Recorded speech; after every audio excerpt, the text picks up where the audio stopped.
নদীর তৈরি flying dress দেশ বিদেশে ব্যাপক হারে সমাদৃত। ফটোশুট ট্রেন্ডিং থেকে জনপ্রিয়তা প্রাপ্ত এই ড্রেসের চাহিদা দেশের ক্রেতাদের পাশাপাশি বিদেশেও বেড়েছে প্রচুর। ট্রেন্ডি পোশাক প্রিয় নারীদের বৈচিত্র্যময়ী পোশাক খুব সহজেই আকৃষ্ট করে। এই পোশাকের ভিন্ন সাজে শুধু সাধারণ নারীরাই সীমাবদ্ধ নয়, ফ্লাইং ড্রেসে নিজেকে সাজিয়েছেন দেশের বহু অভিনেত্রীরাও।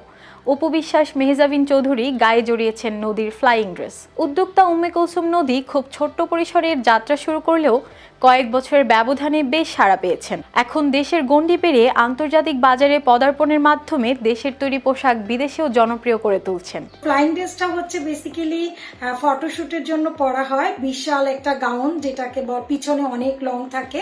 ফার্স্ট আমি ফ্লাইং ড্রেসটা বাংলাদেশে করি, এই জন্য আমি বাংলাদেশে এবং বাংলাদেশের বাইরে হিউজ সাড়া পেয়েছি। অলরেডি বিশ্বের অনেক অনেক দেশ থেকে আমার ফ্লাইং নিয়ে গেছে এবং আপুরা পড়ছে, আমাকে ছবি ভিডিও দিচ্ছে। সবচেয়ে গর্বের আর আনন্দের বিষয় হচ্ছে আমাদের দেশের অনেক বড় বড় নায়িকারা আমাকে নিজে নখ দিয়ে ফ্লাইং ড্রেস আমার কাছ থেকে নেয়।